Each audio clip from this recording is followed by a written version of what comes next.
Halo teman-teman, selamat datang di channel Scalping Trader. Ya, kembali saya sharing ya watchlist rekomendasi saham saya ya untuk trading saya tanggal 25 Juli 2025. Ya, disclaimer kalau saham yang saya share di sini adalah saham yang berdasarkan point of view saya menarik dan ya tidak ada kepastian saham yang saya rekom itu pasti naik gitu ya. Jadi teman-teman harus tetap objektif, analisa ulang dan benar-benar lihat respon marketnya ketika besok dia open gitu ya. Dan ya mungkin buat informasi aja, nggak bosan-bosan saya ulang-ulang bahwa saya hanya entry di saham yang hijau. Ya jadi dia mesti terkonfirmasi hijau baru saya entry. Bahkan terkadang saham yang udah terkonfirmasi opennya hijau aja masih kena geprek gitu ya. Jadi ya seperti itu. Jadi mudah-mudahan teman-teman bertanggung jawab sama trading teman-teman masing-masing. Langsung aja tanggal 25 saya punya saham Kras, Fore, ESA dan juga CDIA. CDIA ini masuk FCA ya. Jadi nanti saya sedikit sharing cara saya planning saya yang mau saya lakukan terhadap saham CDIA. Jadi yang pertama mungkin review. Kemarin saya nge-WL ADMR, PANI, IMJS sama IMAS dan hari ini ADMR saya TP ya. Tapi IMAS saya cut loss. Ya cut lossnya lumayan lagi ya. Cut loss kurang lebih 500.000 berapa gitu ya. Emang asem banget. Ini bahkan ini kena guyur MG nih IMAS. Jadi ya seperti itu. Jadi mungkin review ya ADMR ini minus 2,8%. Ya jadi ADMR udah naik kenceng ya teman-teman. Jadi kalau dia minus 2,8% ya menurut saya sih masih biasa-biasa aja.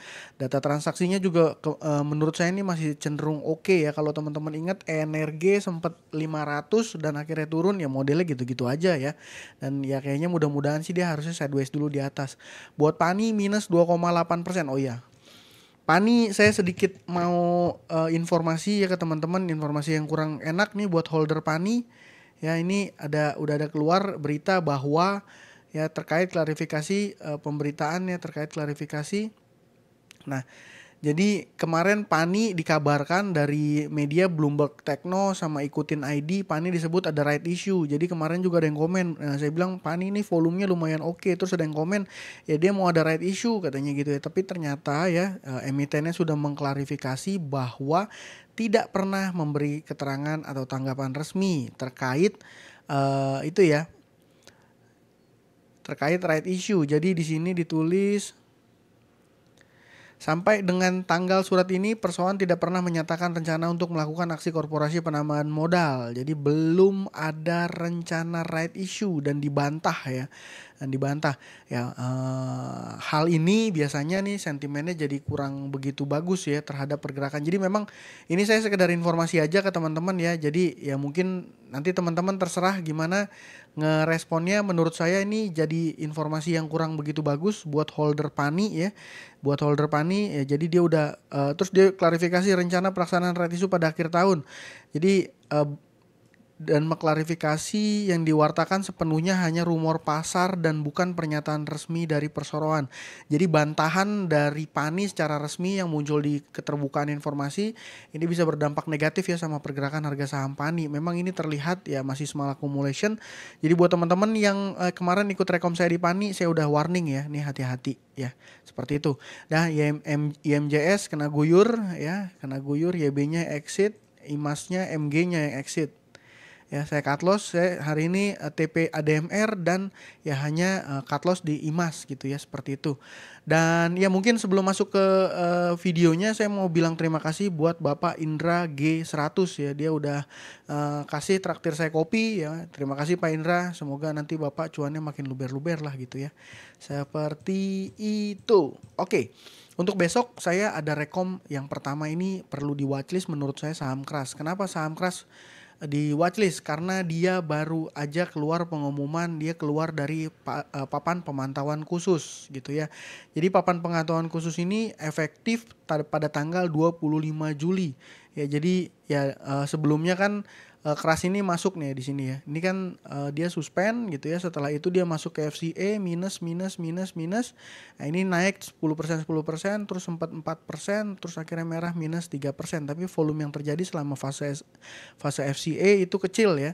Kalau ngelihat data transaksi sih menurut saya ini saham memang masih ada mainan, masih ada momentumnya gitu ya. Menurut saya masih ada momentumnya. Jadi ya balik lagi teman-teman lihat aja risk profile teman-teman, kalau nggak suka ya jangan.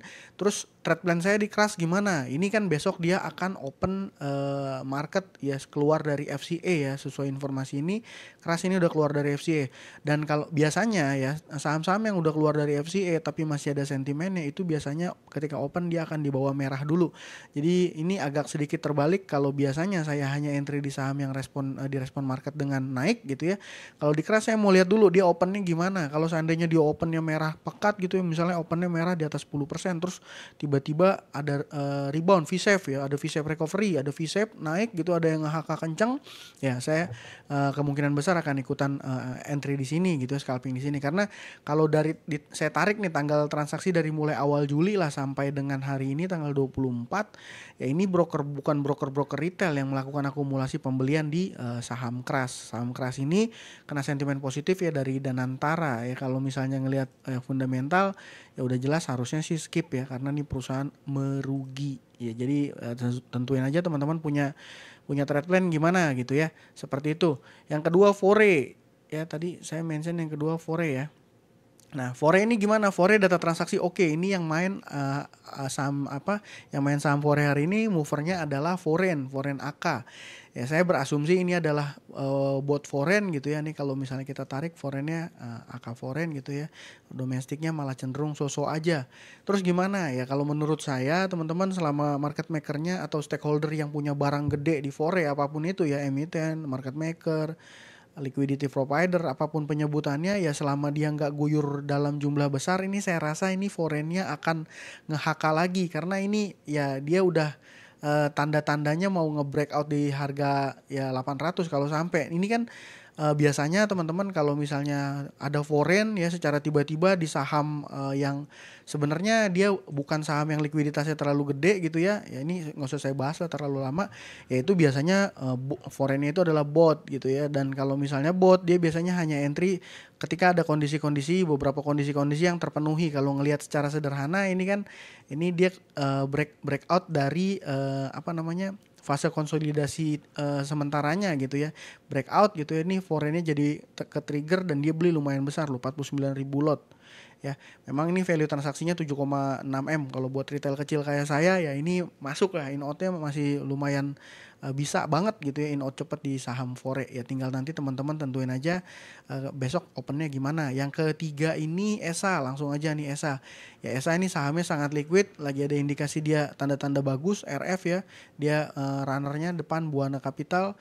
Kalau ngelihat chartnya sebentar, nah ini chartnya juga sama, ada tanda-tanda bau-bau reverse. Ini kan konsol sama ya, tadi mirip-mirip sama si Fore. Ini konsol, hari ini break, volumenya gede, data transaksinya yang jadi runnernya, jadi movernya RF sama EL Evergreen Sekuritas. Ini jarang saya lihat nih, Ajet Sukor ya. Jadi ini bukan retail yang ngegerakin saham ESA, dan gak mungkin lah ya retail kuat ngegerakin saham ESA. Kenapa? Karena value transaksinya aja 84 miliar. Jadi menurut saya ESA kemungkinan besar akan lanjut. Biasanya dia akan lanjut, tapi apakah pasti akan lanjut ya balik lagi saya nggak tahu juga gitu ya. Tapi kita tetap objektif aja ngelihat besok opennya kayak gimana. Nanti kalau ngelihat dari trade booknya aja kan buying powernya cukup lumayan besar lah ya. Nih total buyer, total seller. Jadi ini tergambar juga kalau dilihat ada chartnya ya. Nah tuh buyernya selalu lebih besar. Ya biasanya di saham-saham liquid ya, yang bid overnya liquid gitu ya, sahamnya juga data transaksinya puluhan miliar gitu value transaksinya. Ya ini biasanya value trade booknya ini valid gitu ya, kecuali kalau saham-saham lapis 3 itu resiko dimanipulasinya lebih besar karena lebih mudah, karena likuiditasnya kurang gitu ya, logikanya seperti itu. Dan yang keempat ini saya punya saham CDIA. Wah, CDIA ini kan udah arah berapa kali nih Bang, kenapa masih direkom? Ya sebenarnya sederhana, saya cuma ngikutin aja marketnya gimana gitu ya. Saya nggak terlalu peduli sama banyak hal-hal di belakangnya. Saya ngelihat di sini di nego, kalau saya net ini masih banyak transaksi yang terjadi di harga atas gitu ya, 1.800 gitu ya, ada yang bahkan 2.000. Ini kan angkanya juga bukan angka main-main gitu ya. Kalau kayak retail kecil kayak saya, let's say ngambil 500 lot atau 1.000 lot gitu ya, ya masih sangat gampang buat ngejual gitu ya. Dan ini saham CDIA ini udah suspend kedua dan sudah keluar di pemberitaan bahwa dia dibuka lagi perdagangannya ya per tanggal 25, dan keluar juga informasi bahwa di tanggal 25 Juli CDIA masuk ke papan pemantauan khusus FCA ya. Terus gimana trade plan saya kalau di FCA? Ya saya sederhana, saya ngikutin aja peraturan bursa kalau di saham papan pemantauan khusus gitu ya. Nah ini sesi satunya order collection pace-nya itu 090000 sampai 095500. Caranya gimana? Caranya saya ngelakuin buy pakai market order FAK gitu ya. Dan ya mungkin dejavu kalau teman-teman yang tahu ini saham Ratu ya. Sebenarnya ketika dia Ratu ARA terus dan akhirnya masuk ke FCA ini masih bisa kasih cuan, tapi memang upside-nya udah cenderung terbatas. Ya, kalau Ratu ini sekedar biasanya kan histori itu suka terulang gitu ya, tapi nggak selalu, tapi sering kali terulang. Dan ini kalau seandainya terulang, dejavunya sama. Ini suspend 1, abis dia suspend 1 dia ARA, lihat teman-teman, lihat di sini ya. Ini suspend 1 0 ya, nggak ada volume. Nah, selanjutnya dia ARA lagi, persis kayak CDIA, cuma bedanya CDIA itu sampai 2 kali setelah suspend 1 ARA 2 kali ya. Kalau si Ratu case-nya beda, setelah dia suspend 1 dia ARA, besokannya tuh langsung kena suspend 2. Suspend 2 itu 2 hari. Setelah 2 hari dia masuk ke FCA. Setelah masuk ke FCA dia masih ARA 1 2 3 kali. Berarti masih punya upside sekitar 30-an persen. Ya. Sini ya. Saya tariknya kurang bawah. Ya pokoknya kurang lebih masih punya upside lah ya, di atas 20%. Dan kemudian dia koreksi masih tetap punya upside. Nah ini ya kalau teman-teman lihat setelah masuk FCA dia masih punya upside kurang lebih masih naik sampai 70%. Ya, jadi apakah akan dejavu sama mengikuti jejaknya Ratu? Ya saya nggak tahu. Cuman yang saya tahu ketika sebelum dia masuk ke suspend 2, ini yang ngebit di CDIA itu masih banyak banget teman-teman, masih broker-broker besar gitu ya, volume bid besar yang biasanya nggak dilakuin sama retail. Ya seperti itu. Jadi CDIA menurut saya masih oke. Dan mungkin sedikit informasi aja ke teman-teman ya, saham koin. Jadi ya ini sebenarnya saya kasih informasinya memang nggak kasih cuan ya. Informasi ini tidak kasih cuan ke teman-teman. Tapi kalau teman-teman yang ikut gitu ya, nah ini saya bilang di tanggal 21 Juli ya. 21 Juli saya bilang koin saya TP ya, bid di arahnya sepertinya sisa retail. Kenapa saya bilang sisa retail? Karena block sell yang 50 ribu lot itu nggak ada gitu waktu itu ya. Dan top buyernya ketika end of day-nya itu MG. Ya, saya bilang takutnya nanti pas FCA udah berat geraknya, nanti kalau naik lagi ya berarti belum rezeki saya. Sekedar info aja. Dan ini banyak yang komen tuh akhirnya ngikutin gitu ya, akhirnya ngikutin dan dia bersyukur. Karena kalau seandainya TP di tanggal 21 ya, kalau seandainya TP di tanggal 21, ini sambil saya buka, itu TP-nya masih di harga 735 gitu ya. Jadi kalau seandainya TP belum TP, kemarin saya udah info, udah warning belum TP dah ya, pasti TP-nya cuannya tergerus 10%. Dan kalau besok ya lanjut lagi ya bisa tergerus lagi. Kenapa saya ngelakuin keputusan ini dan sharing ke teman-teman yang di YouTube membership atau yang yang sudah join di Discord ya, karena memang ini tandanya udah nggak bagus gitu ya. Beda sama CDIA. Kalau CDIA gimana? CDIA ketika hari sebelum dia suspend itu bidnya 50 ribunya masih di atas semua gitu ya. Dan masih kuat ya, berapa ya? Kalau saya nggak salah, saya lupa ya, 2 juta apa 2 juta apa 3 juta lot gitu ya. Ya intinya seperti itu. Saya pikir mungkin buat informasi tambahan, kalau yang kemarin yang hari ini trading IMAS atau IMJS dan akhirnya cut loss, saya mau sampaikan aja bahwa kalau trading itu cuan dan loss itu ya udah makanan sehari-hari ya. Makanya saya mau sampaikan bahwa teman-teman wajib ya ngejaga euforia, ngejaga psikologis. Kalau cuan ya tenang dan biasa aja, kalau loss ya tenang dan biasa aja, karena besok ya pasti dapat lagi gitu ya, biasa aja. Kalau mau sustain di trading ya menurut saya harus disiplin. Ya memang pahit, tapi nanti ke depannya kalau nggak disiplin suatu saat akan kena drawdown yang dalam banget, bikin stres dan akhirnya karir tradingnya pensiun gitu. Ya mungkin itu aja dari saya kali ini. Semoga apa yang saya sampaikan bermanfaat. Ini watchlist saya untuk besok, mudah-mudahan bisa kasih cuan ke teman-teman semua ya. Seperti itu, sekian dari saya. Terima kasih buat teman-teman sudah menonton. Salam cuan. Thank you.